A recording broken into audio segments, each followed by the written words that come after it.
Put your hand on the glass closest to you. If you don't have one, imagine it. Feel that temperature, that weight. How many times have you drunk water today without thinking, without stopping, without noticing absolutely anything? Just picking up the glass, drinking, and going on with your day. Jesus did something completely different before drinking. Something no one ever taught you. Something the church left out of all the texts that reached your hands. It was three words, just three words in Aramaic. The language he actually spoke, not the one they assigned to him later. And those words made the water entering his body something completely different from what entered before.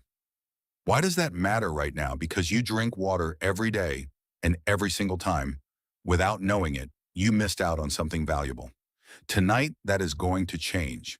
But before giving you those three words, you need to understand why they have been out of your reach for 2,000 years. Because if you fail to understand it, you will just hear them as sounds, and that is not how they work. Jesus did not teach them all at once to everyone. He gave them only to those who were ready to receive them. And there is a recorded specific moment with witnesses where you can see exactly how he delivered them, how he prepared the one who was going to receive them, and what happened afterward. That moment begins by a well at noon with a woman who did not expect anyone to speak to her. That afternoon, Jesus noticed a woman by the well. She was a Samaritan. She came at noon when the others were in their homes, when the sun was at its highest, when she could come alone. On her face was a weariness that had been settled there for a long time.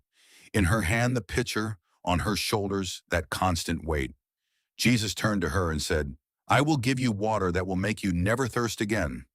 The church interpreted this phrase for centuries in a purely figurative way. Spiritual water, they said. The satiation of faith, they said. But in the Aramaic text, there is something different. The root of the word Jesus used, ma'ila, means both water and vital energy at the same time. At the same time, two things at once, not separated. Water was not a simple metaphor for Jesus. Water was alive, water was an instrument, and water treated with the right intention, with the right words, did something different in the human body. Science cannot explain this yet, but you have probably already felt something similar. Think of the tea your grandmother used to make. You also make it with the same leaves, the same water, the same heat, but the tea that came from her hands tasted different. It wasn't the steeping time, it wasn't the exact temperature, it was something else, something you couldn't name, but that you recognized without a doubt. You can say, it's superstition, and move on. Or you can ask yourself, why? What changes? What passes from her hands to the water? Doctors record something similar without being able to explain it. There are people who heal and people who do not with the same treatment, the same dose, and the same diagnosis. Medicine calls it the placebo effect and turns the page. But behind the placebo, there is a belief, there is an intention, there is an internal state. Jesus knew exactly what that was and knew how to create it on purpose. Jesus knew the answer to that, and that answer was three words. But the night he gave them to his disciples, that night when no one slept, but when only they were awake, he taught something much deeper as well. Before getting to that scene, you have to understand something fundamental. Why hasn't this knowledge reached you in 2,000 years? The church deliberately kept silent about water throughout its entire history. Holy water exists, they said. But for that water to be holy, it had to be consecrated by a priest with a special ritual, with a special formula, with a special chain of authority. The water in your kitchen is ordinary water, they said. Come to the church, let the priest lay his hand on it, then it will change, they said. They said it for centuries, and millions of people believed it because they had never heard anything else. But it was a conscious, deliberate choice, a choice that had to be protected. Stop for a moment. Look at the logic of that approach. If you, with your own hands, in your own kitchen, in your own glass, can create something, why would you go to church? Why would you need the priest? Why would you depend on the institution? Knowledge that teaches independence is of no use to an institution built on dependence. Hiding this knowledge was necessary to keep the system standing, but the texts found in Nag Hammadi in 1945 show what Jesus actually taught. He spoke to his disciples about water. He explained to them how intention passes into water. He described what words do inside water. None of this ever entered the official channels of the church because it was impossible for it to enter. And in that same body of texts, the Gospel of Philip, there is a passage like this. Jesus tells his disciples, begin each day with a vessel of water, but first say something to it, because the water carries the words and carries them inside you. This phrase is not in the official versions of the Bible. Why? Because if that phrase were there, people could do something every morning in their kitchens without going to church, without a priest, without ceremonies, completely alone. Knowledge that teaches independence cannot survive within an institution built on dependence. That is why they hid it. Where are your hands right now? Put them somewhere, on the table, on your knees, on your chest. Just feel, are they warm or cold, heavy or light? In this little moment, this sensation you are noticing right now, this was the starting point of what Jesus taught his disciples. First, feel your body, he said, because those who do not enter through the body cannot pass into the water. That night, the night the disciple was left alone with Jesus, had begun like this. The disciple came from the house of someone sick. He was tired in body and tired in another way too. He carried a kind of silence inside, the feeling that the practice wasn't working, that prayer was going into the void, that God was far away. He didn't tell Jesus, but Jesus already knew. Bring water, Jesus said. The disciple brought a vessel with water. Jesus did not take it in his hands. He told him to put it in the center of the table, and the two of them looked at the water. A moment in silence, then Jesus said, the water is listening to you. The disciple did not understand. It is listening to me, he said. It listens to everything, Jesus said. Everything that is said, everything that is thought, everything that is felt. But most of the time, people approach water with noise. A full mind, a heart in disorder, and the water takes on that disorder because it is also a mirror. The disciple looked at the water, looked at his own reflection. He was tired, and that weariness seemed to have passed into the water. It rippled, it scattered. Then what must be done, he asked. Jesus remained silent for a moment, looked at the vessel on the table, then looked at the disciple. First, tell the water who you are, he said. Tell it where you come from. Tell it what you carry inside because the water already sees it. But when you say it, you see it too. The disciple tried to understand. How do I tell it? He said. And it was in that moment when Jesus said the three words. They were words in Aramaic. They had sound. They had weight. The moment the disciple heard them, he felt something settle inside him, that his mind stopped. That night when he got home, he said those three words to the water. He drank, and the next morning when he woke up, it was different.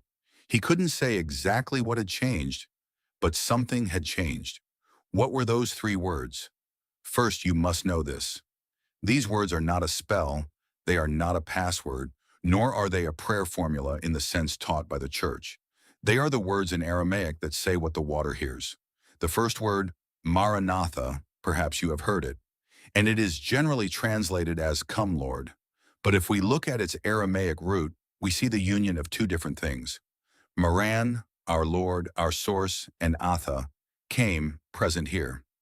That is why the true meaning of the word is not the one who is to come, it is the one who is already here. Did the church mistranslate it deliberately? Probably not.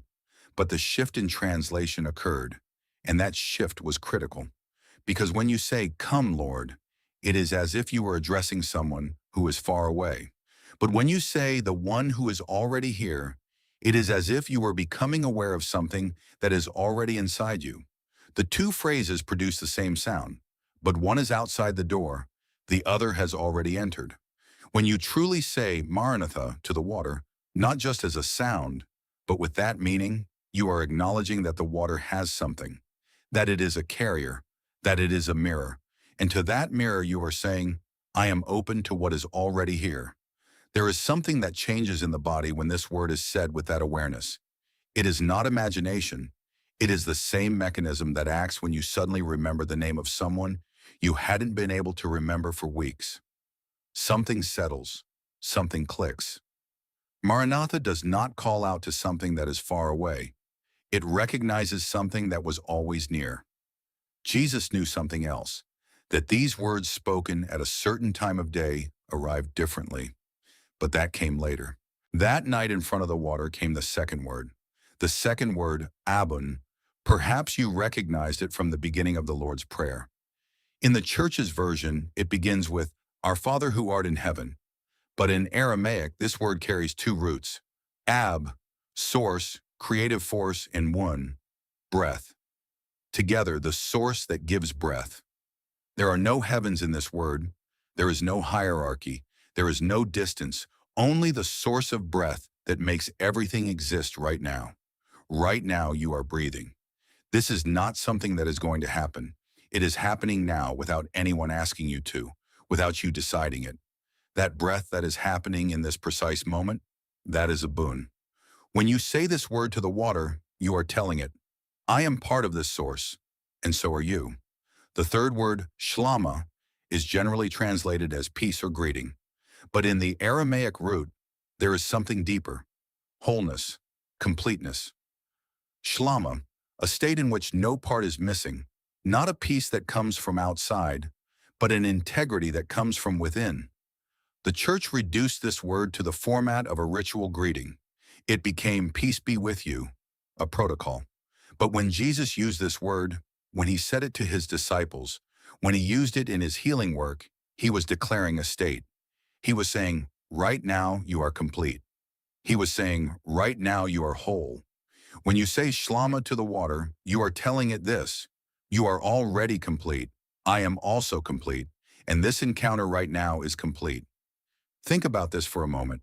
How many times do you approach something, a prayer, a practice, a moment of silence with the feeling that you are missing something, that you are not prepared enough, that you should be more, believe more, deserve more?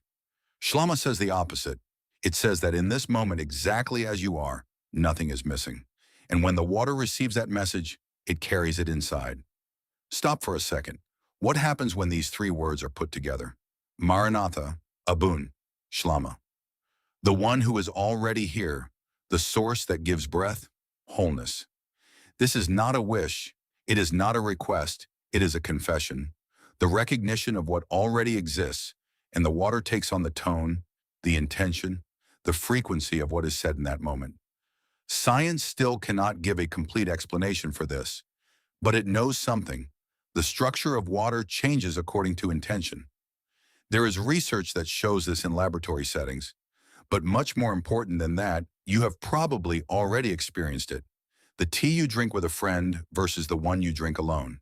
The food you prepare calmly versus the one you prepare angry. The water you drink crying versus the one you drink laughing. The same substance, different carriers. Jesus knew this and taught that it could be done intentionally, consciously. Right now, take a deep, slow breath. When the breath fills your lungs, hold it for a moment, then release it. Now close your eyes, open them again. The body feels a little different, a little more settled, a little heavier. That sensation, that moment of grounding, is what you need to have inside before approaching the water. But the church not only kept silent about this, it actively acted to block it. Look at what knowledge has been protected and what has disappeared over 2,000 years. And those that survived always strengthen the intermediary. Those that disappeared always strengthen the individual. That is no coincidence. And I want you to know this too. Not everyone who hears this knowledge can use it immediately. Some approach it with natural skepticism. Some say, those are pretty words, but they are not real. Understandable. But there are some who hear a voice inside, a voice that says, I already knew this, or a voice that says, why had no one told me this before? That voice is the voice of recognition, and recognition is stronger than doubt. Now let's get to the practice tonight. 3 steps. You don't need anything else. First step, take a glass of water. It doesn't have to be special. The water in your house can be at room temperature. It can be warm. The second step, hold the glass with both hands, not just one, with both. This was the position Jesus taught his disciples. Both hands transfer their heat to the water, and with the heat, they also allow the intention to pass through. Notice that heat for a moment, the point where your palms touch the glass or ceramic. That contact is already a conversation. Your body is already talking to the water before you say a single word. After holding the glass, with your eyes open or closed, doesn't matter. Quiet yourself inside, just for a moment. Turn down the volume of the voice in your head. Thoughts will continue, that is normal. But look at them from a little further away, as if you were observing them from behind a glass. That distance is enough. Third step, whisper the three words. Whisper them to the glass. You are saying them to it. You don't need to say them out loud. It is enough for the heat of your breath to reach the glass. Maranatha, Abun, Shlama. Pause for one breath between each word. Do not rush. Each pause is part of the practice, not an interruption. As you say each word, try to feel that meaning, not forcing it, just letting it in. The one who is already here, the source that gives breath, wholeness. You don't have to believe it completely, just let it be possible. Then drink slowly. Be aware of the first sip. How does it enter? How does it go down? How does it land? That is all. It might seem too simple. That feeling is normal. The mind wants complexity because what is complex seems valuable. The system also taught that for centuries. Make it difficult, make it require preparation, make it need an intermediary. But most of Jesus' teachings work exactly the opposite way. The most powerful ones are the simplest, because a teaching that cannot be put into practice is not a teaching, it is decoration. And after doing this practice, you will hear a voice inside you. It will say, "What nonsense was that?" It will say, "I didn't feel anything." Or its more insidious version, "Well, that was nice, but I'll do it tomorrow." That voice is not yours. That voice is the voice of the system, the voice of the program that for 2,000 years taught you that you cannot do this alone. This voice is predictable, just like a clock that rings at a certain time, always at the same time, always with the same tone. And this voice arrives exactly at the most critical moment. That is, when you are on the threshold of something. Doors are not locked in front of empty rooms, and only what has value is locked. When that voice comes, do not join it, but do not argue with it either. Just observe it. Say, "This voice exists," and still take one more sip. For those who do this practice tonight, let me tell you something. You might not feel anything different the first night, or you might. Both possibilities are correct. The mind always puts up the greatest resistance on the first application because you are opening a new door into the unknown, and the mind does not like uncertainty. You will recognize the voice of that resistance because we just talked about it, but after a few days you might notice this. You wake up in the mornings a little more settled. That weight of the first awakening, the feeling of, "Here we go again." A little lighter, subtle, but noticeable. Someone who spends a lot of time with you starts asking, "What has changed in you?" You can't explain it, but you know it. Something shifted, and the shift continues. A week later, you see this. Every moment you have water is different. Something you did without awareness is now conscious. You lift the glass, and something inside you stops. A recognition, the feeling of this moment matters. No one told you, but the body knows it. A month later, everything that contains water, when you drink tea, when you shower, when you look at the rain, produces something like remembering an ancient language without numbness, and that feeling carries you. Your grandmother perhaps knew this. She couldn't tell you with your words, but she did it with her hands by the fire, in silence, while she prepared her tea. She put something inside. That something now has a name. But I have to tell you something.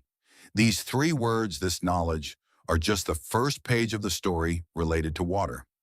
What Jesus taught his disciple that night had a continuation. After teaching him what to say to the water, he told him when to drink that water. And that question of when is not as simple as it seems, because Jesus knew that a certain time of day was different from all the rest. The prayer said at that moment arrived more directly, by a shorter path. And that moment, that hour, is what we will talk about in the next video.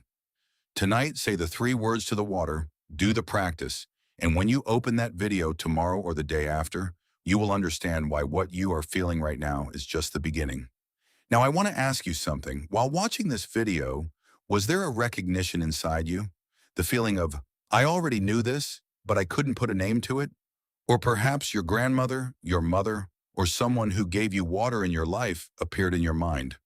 You can leave it in the comment section. A single sentence is enough. Or you can write nothing and simply carry it with you. That is also valid.